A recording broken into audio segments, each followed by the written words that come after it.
Well, here we are in Philadelphia, love of the brethren. Let's see what Jesus thought of the church here. Letter to the angel of the church in Philadelphia.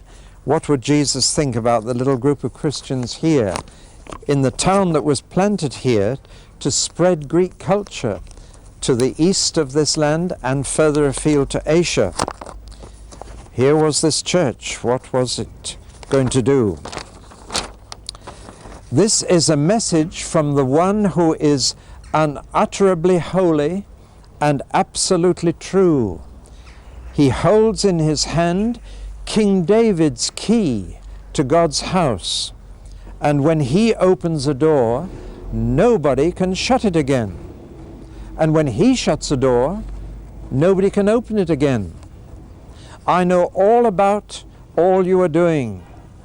Look, I have flung wide a door right in front of you. I know that you don't seem to have much power or influence, but the important thing is that you have faithfully done whatever I told you to do, and you have never been ashamed of my name. Watch how I will deal with that synagogue of Satan, who claim to be true Jews but are telling lies.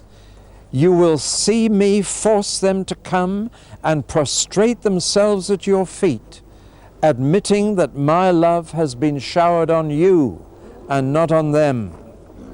Because you have been as patient as I told you to be, I now promise to protect you from the worldwide trouble that will soon test all those living on the earth. I'm coming back as soon as possible. Just hold on firmly to everything you've got from me, and don't let anyone deprive you of your prize.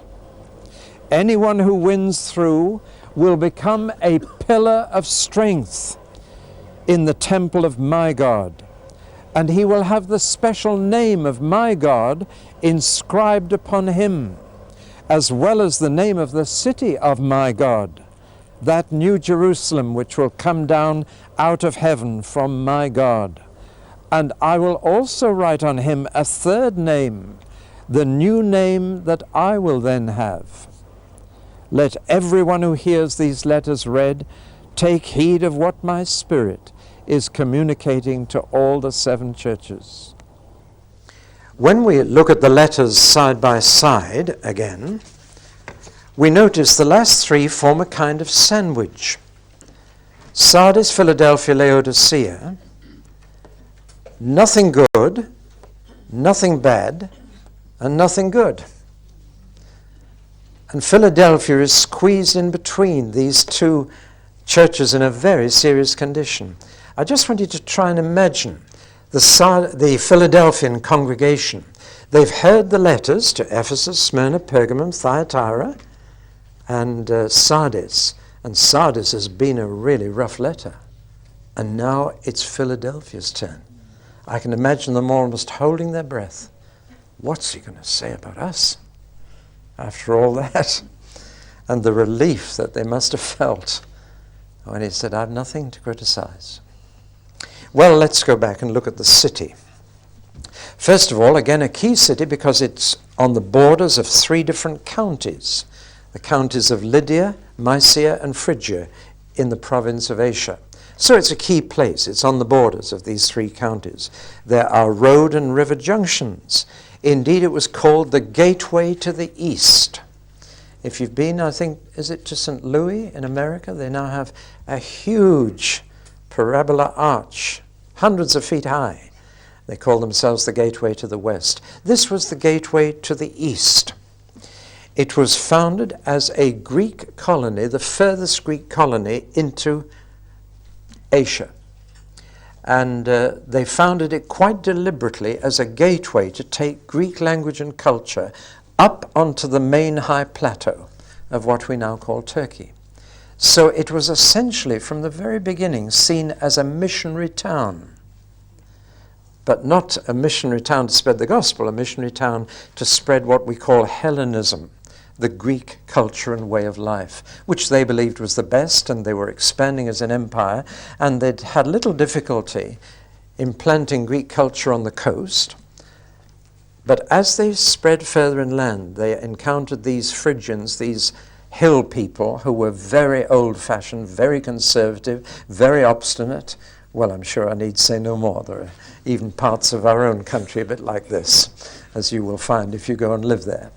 And they clung to their own customs and their own religion and their own ways of life. And so Philadelphia is planted to spread a different way of life, to spread the good news, as they thought it, of Greece and its philosophy and its culture and its entertainment and all the rest. Secondly, I want to remind you of the environment. We are now in what is called the burnt land. A lot of volcanic lava around. The soil is really ground up from volcanic lava. It's a volcanic region. And that, of course, makes it quite fertile, especially for vines. Vines grow very well in ground-up lava in volcanic areas. And not surprisingly, the god of this town was Dionysius, the god of wine. So it was very fertile, but it also meant that it was a very perilous place to live. You never quite knew when there'd be another earthquake. And so very often you'd find the people of Philadelphia were having to run out of the city to escape the falling buildings. Time and again they had to rebuild. They were always going out. That comes out in the letter where Jesus said, "You'll go out no more." They would understand what that meant. That meant fleeing for your life when the whole place was shaking and these huge stones were tumbling down into the street. It also meant that there were a lot of hot health springs nearby. So you got this strange mixture of a perilous place to live and yet one that was prosperous, fertile, and healthy. The third thing I want to say about is this, that they were constantly having to rebuild after the earthquakes, and therefore they had a preoccupation with buildings. And funnily enough, this letter seems full of doors and keys and pillars and parts of buildings, which again would make sense to them. Fourth thing is their gods and temples. They had so many on one hilltop, they literally called it Little Athens. They had model Parthenons up there, and it was Little Athens. So the Greeks had really established an outpost of Athens, their capital city in Greece, here at Philadelphia.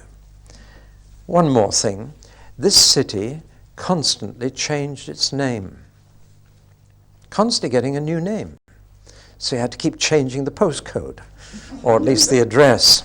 It was called Philadelphia because it was founded by a man called Attalus, who had a brother Emenes, whom he loved so dearly. Everybody knew this king really loved his brother. He honored him, looked after him. And so they actually called the city after his brotherly love. And Philadelphia means brotherly love. That's why they called the city in America Philadelphia. They wanted it to be a city of brotherly love, though it's not quite that today, as you know.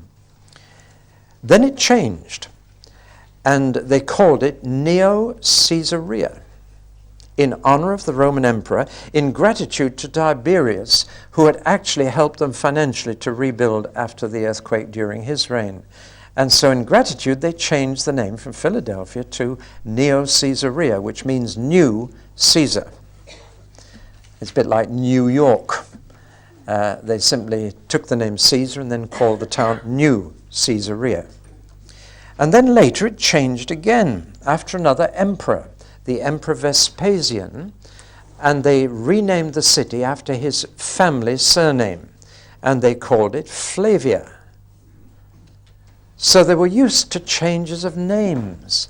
This city was constantly getting a new name. And you find that Jesus keeps pointing out, I'm going to give you a new name. 3 new names. And the city had had 3 new names. So that's a little bit about the background. What do we know about the church? Well, we know just one thing. It was small. It was a struggling little group. And they had an inferiority complex about it. Well, I mean, can you imagine with Sardis up the road? The live church that everybody said, now, if you want a live church, don't go to Philadelphia. They're a faithful but struggling little cause, you know. But if you want a live church, go up the road to Sardis. You can almost hear them talk. And poor little Philadelphia, next door to Sardis, feels so small.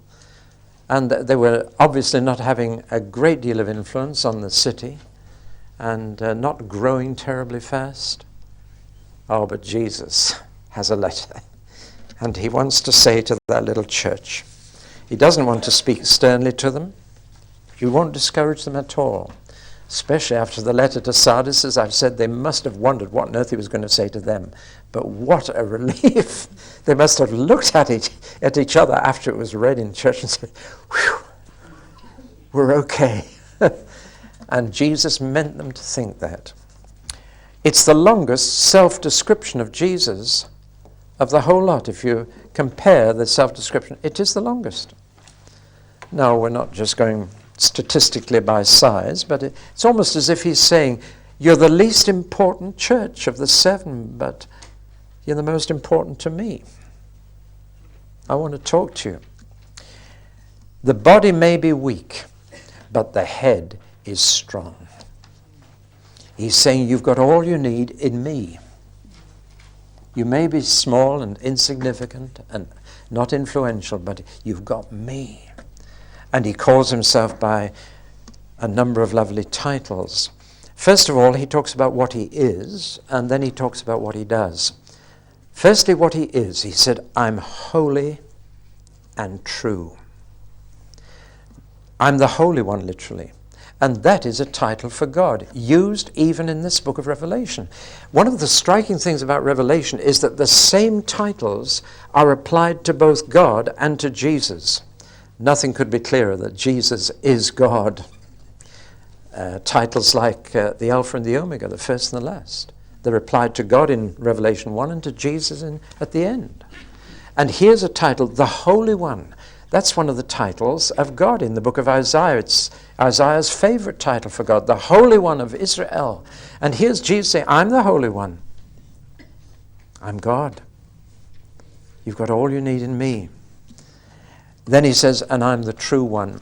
Now, one of the interesting things in the Greek language is this, that the word true and the word real are the same word.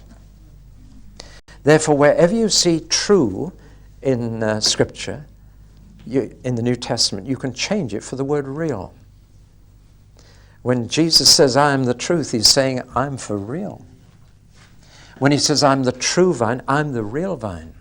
And he said that when he was looking at the metal vine on the gates of the temple. Piece of beautiful wrought copperwork. But he says, I'm the real vine. I'm the real bread of heaven, not the manna. I'm the real bread. It's lovely. I just love switching those two words around in Scripture. I'm real. And you see, truth is what corresponds to reality. Do you follow me? If a thing is true, it is real. If it's untrue, it's unreal. And so truth and reality are the same thing. I'm for real. I'm the true one, the real one. Now he moves to what he does. And I think at this point, I must find my Bible and read something to you from the prophet Isaiah, because it is so striking. It's in Isaiah chapter 22. Not even sure how much to read. I think I'll read quite a bit. It says, this is what the Lord Almighty says. Go and say to this steward, to Shebna, who is in charge of the palace, what are you doing here? And who gave you permission to cut out a grave for yourself here, hewing your grave on the height and chiseling your resting place in the rock? Beware, the Lord is about to take firm hold of you and hurl you away, O you mighty men. He will roll you up tightly like a ball and throw you into a large country, and there you will die, and there your splendid chariots will remain. Your disgrace to your master's house. I will depose you from your office, and you will be ousted from your position. In that day I will summon my servant Eliakim, son of Hilkiah, and I will clothe him with your robe, and fashion your sash around him, and hand your authority over to him. And he will be a father to those who live in Jerusalem and to the house of Judah. I will place on his shoulder the key to the house of David, and what he opens no one can shut, and what he shuts no one can open. I can't believe that wasn't in Jesus' mind when he wrote this letter. And it's the story of a steward who had the keys to David's palace, and therefore had the most power to open rooms and let people in and open doors and let people out. He was second only to the king in authority, and Shebna became big-headed. And he thought he was even more important than the king, and he started building a stone tomb to himself, like a royal tomb. After all, I have the key of David. I'm somebody. And God deliberately kicked that man out of the country, and he died somewhere else. He'd been collecting chariots and all sorts of things. He'd been lining his own nest because he was the key holder of David's palace. And in his place, Eliakim was put, a man who was humble, a man who was reliable, a man who was trustworthy, and he got the key to the palace. And what he opened, no man could shut. What he shut, no man could open. Jesus is here claiming to be the fulfillment of that man Eliakim, with all the world's rulers who strut around and make big tombs. Jesus is the humble one, the reliable one, who now has the authority to the king's palace. There's so much more we could say, but I'm sure it comes out of that Old Testament. Once again, these letters keep referring back to the Old Testament. Do you know that in the book of Revelation, there are over 400 allusions to the Old Testament? If you don't know your Old Testament, you won't understand most of the book of Revelation. Maybe that's why a lot of Christians don't understand it. But there are constant allusions, because actually Peter says that it was Jesus who told the prophets what to say about himself. And so we have Jesus with the key of David. I have the key to the king's palace, and if I open a door, nobody can shut it. He's the reliable, he's the humble one as well as the holy one. He's the reliable one, the trustworthy one. Well, now he gets on with the letter.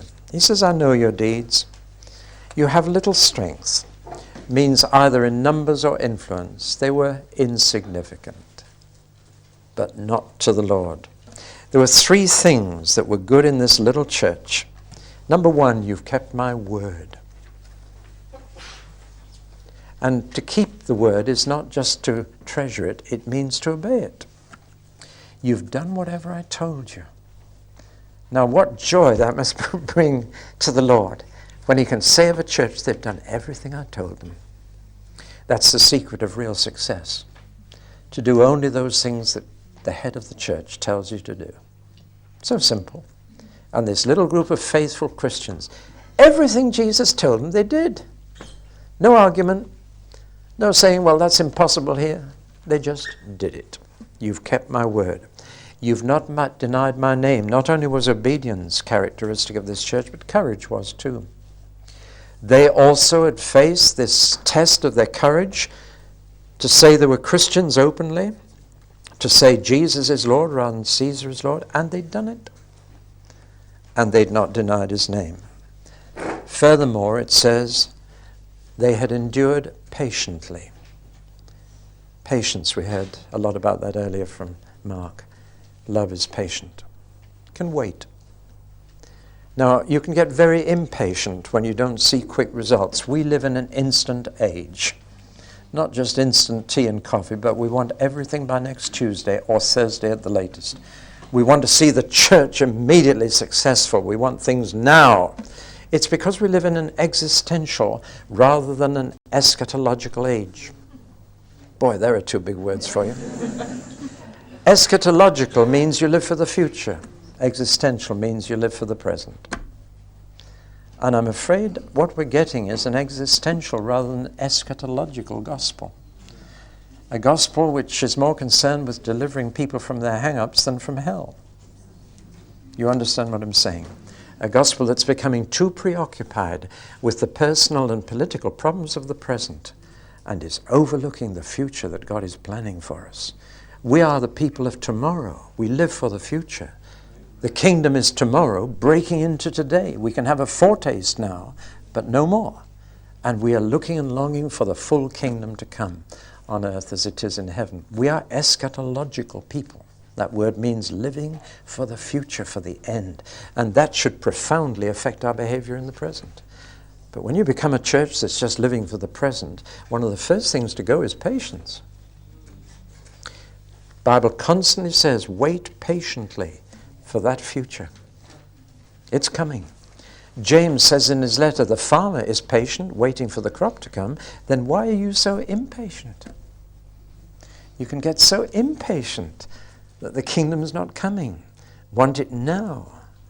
No, you've waited patiently. I get a lovely feel for this little group of people. They were obeying the word of God. They were courageous. They didn't deny his name. And they waited patiently for the future, certain it was going to come. So they were loyal rather than lively, faithful rather than full, and steadfast rather than successful. Jesus would rather have a small church like Philadelphia than a large church like Sardis or Laodicea. We must realize what Jesus is looking for and what he really wants, and then give it to him.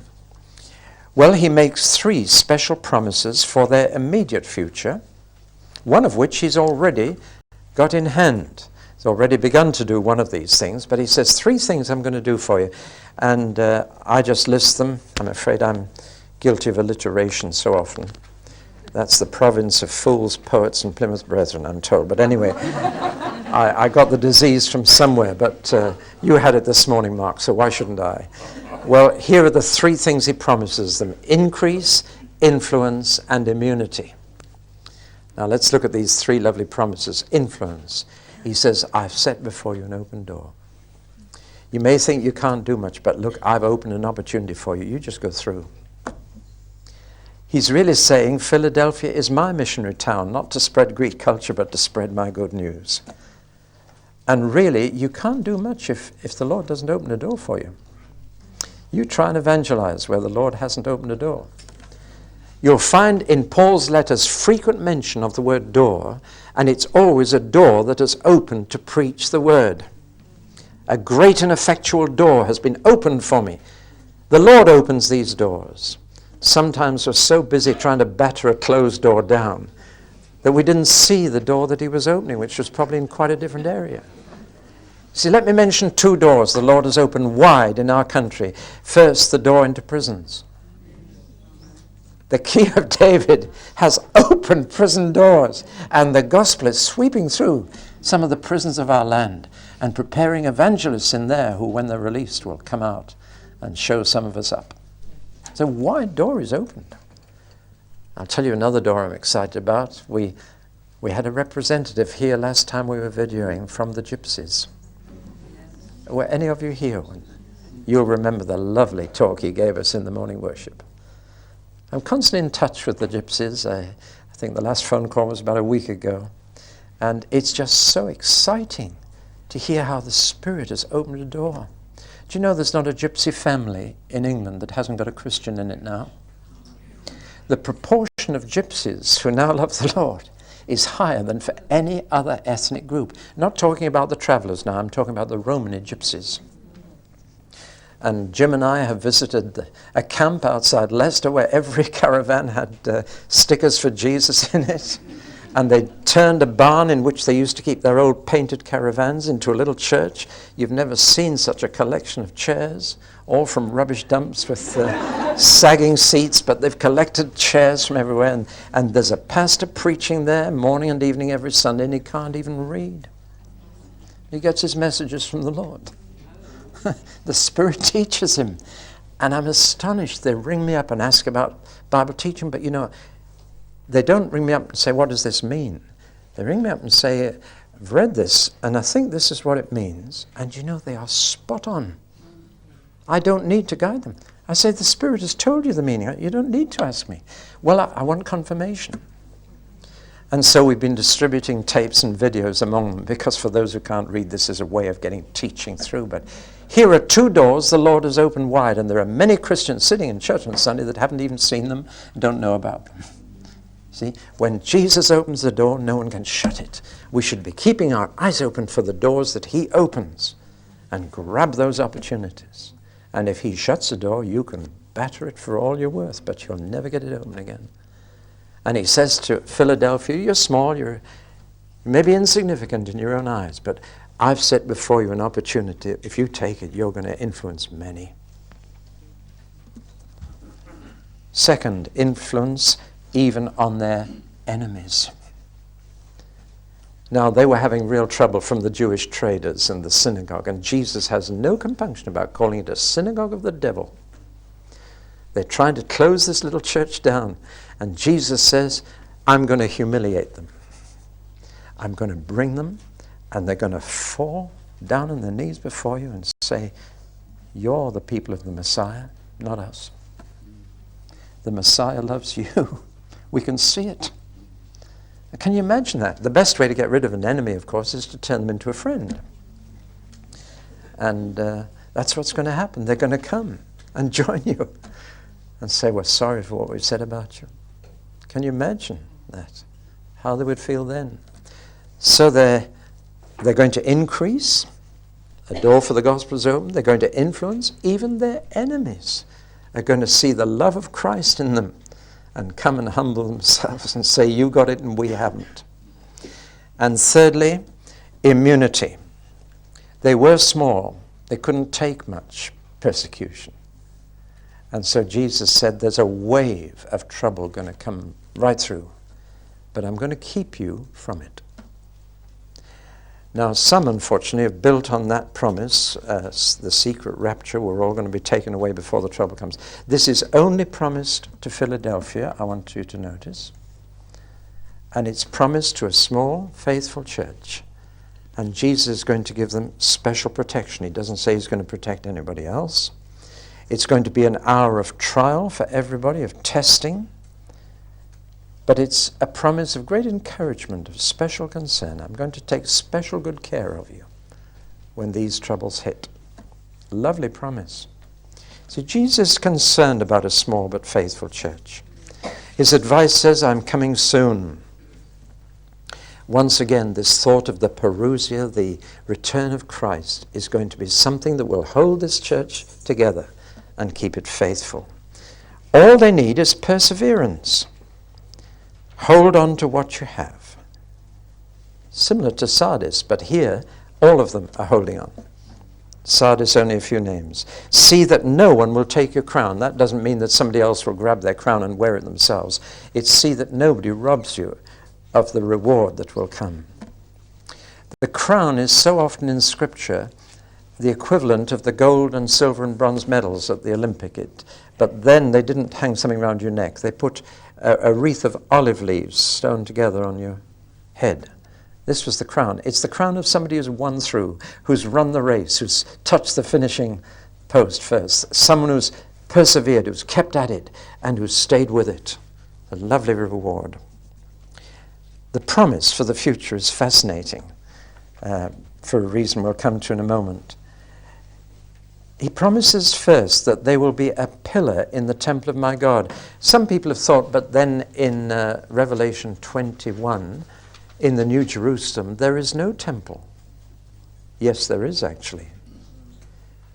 If you read the next line, it says, for God and the Lamb will be the temple. It'll be a personal temple. And you will be a pillar in that temple. Now, already in the New Testament, Peter, James, and John have been called pillars of the church. And we use the phrase as well, don't we? She's a pillar of the church, meaning somebody who's always there, who's reliable, who's supportive. You can depend on them. It's a very strong picture, a pillar in the church. And most churches have such pillars. Some have more than others. It's not always all the members, but to be a pillar of the church and to be a pillar of the temple of God. It means to be a permanent part of God, part of Him.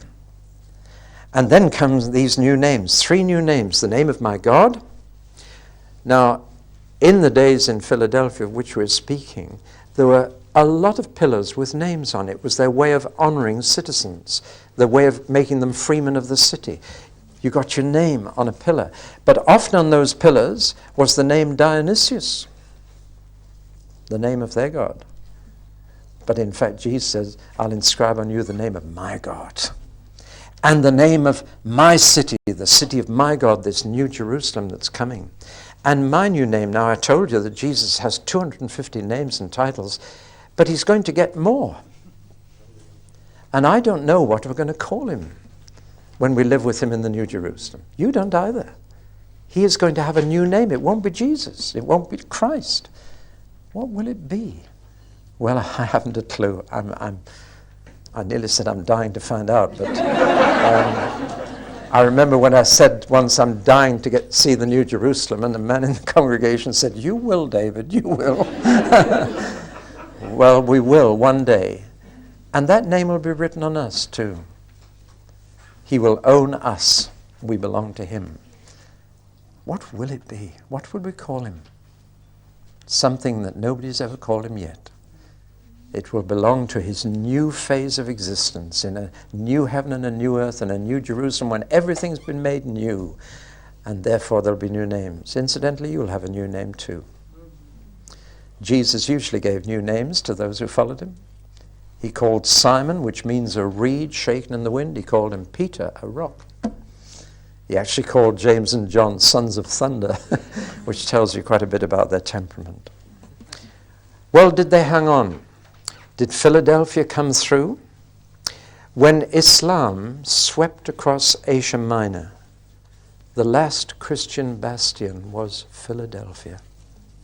Would you believe it? It was the last one to give in. This is when the Turks conquered Philadelphia in the 14th century. Alas, tragically, they were betrayed by the church in Byzantium, that's Istanbul today. A church that was jealous of Philadelphia. And they betrayed them. They finally fell. Actually, to this day, there is an Orthodox church with an Orthodox bishop in Philadelphia. But one of the most interesting things, it is one of these living towns where there are very few ruins because they're all buried under modern houses and shops and factories. But there is just one little place which still survives from the early centuries. And all you can find there are the pillars of the church. Isn't that fascinating? The letter is written into the ruins. And we stood between the four pillars that held up the church, brick pillars, and we actually saw on the lower parts, you maybe noticed on the video, on the lower parts we saw Christian paintings, pictures. Do you remember them? And we stood there and read the letter. I will make him a pillar in the church of my God, and he won't ever go out again, never have to run for his life again. So all that remains are the pillars of a church in Philadelphia. That church had the healthiest history for the next few centuries after this letter of all the 7 churches. Small, but not insignificant. Small, but very significant. What a lovely letter. What a lovely church. A church that the world would say was a failure, but which Jesus said, that's one of my successes. Amen.